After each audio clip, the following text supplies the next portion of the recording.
Herkese merhabalar. Nefis Yemek Tarifleri mutfağına hoş geldiniz. Bugün sizlerle mis gibi kokusuyla iştahları kabartan kıyır kıyır bir mini poğaça tarifi paylaşacağım. Çay saatlerinde veya kahvaltı sofralarında keyifle ikram edebileceğiniz harika bir lezzet. Ağızda iz bırakan dokusu ve peynirli iç harcıyla misafirlerinizden de tam puan alacağını söyleyebilirim. Dilerseniz hemen bu nefis mini poğaçaların yapılışına başlayalım.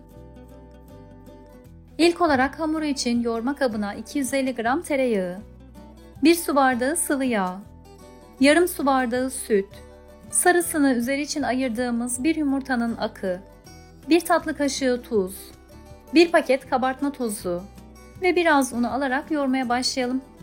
Hamurun kıvamını ayarlayabilmek için unu yavaş yavaş ekleyelim. Kullandığınız unun cinsine göre bu miktar değişebilir ama yaklaşık 6,5-7 su bardağı un yeterli olacaktır.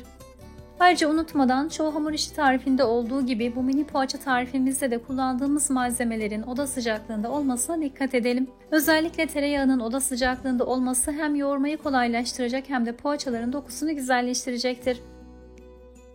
Gördüğünüz gibi ele yapışmayan yumuşak bir hamur elde ettik. Şimdi hazırladığımız hamuru ikiye bölelim. Bir tanesinin içerisine ince ince kıydığımız dereotu ve maydanozu ekleyerek son kez yoğuralım.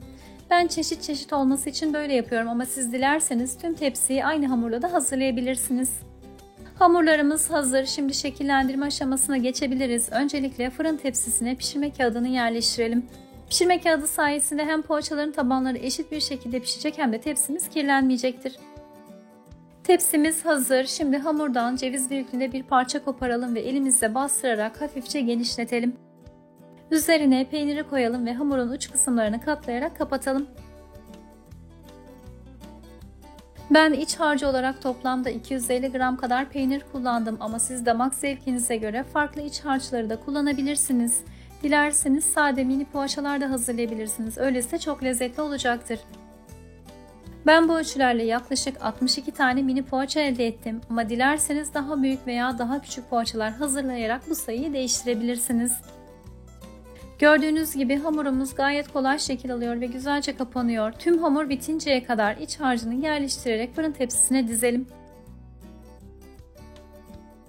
Mini poğaçalarımız fırına girmeye hazır. Hamur yaparken ayırdığımız yumurtanın sarısını ufak bir fırça yardımıyla poğaçaların üzerine sürelim.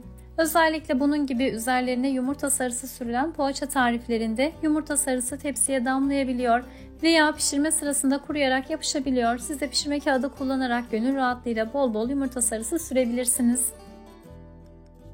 Son olarak mini poğaçaların üzerine susam ve çörek otu serpelim. Önceden ısıttığımız 180 derece fırında yaklaşık 30 dakika pişirelim. Fırından çıkan mini poğaçaları ilk sıcaklığı çıktıktan sonra servis edebilirsiniz. Kendisi küçük, lezzeti büyük bu mini poğaçaların kahvaltı sofralarınızın vazgeçilmezi olacağına eminim. Ayrıca mayalanmalarını da beklemediğimiz için ansızın gelen misafirleriniz için de çabucak hazırlayabilirsiniz.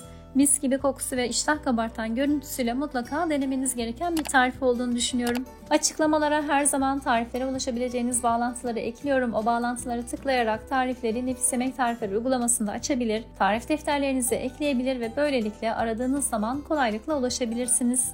Tarifi deneyenlerden özellikle yorumlarını da bekliyor olacağım. Videoyu vakit ayırıp sonuna kadar izlediğiniz için özellikle teşekkürler.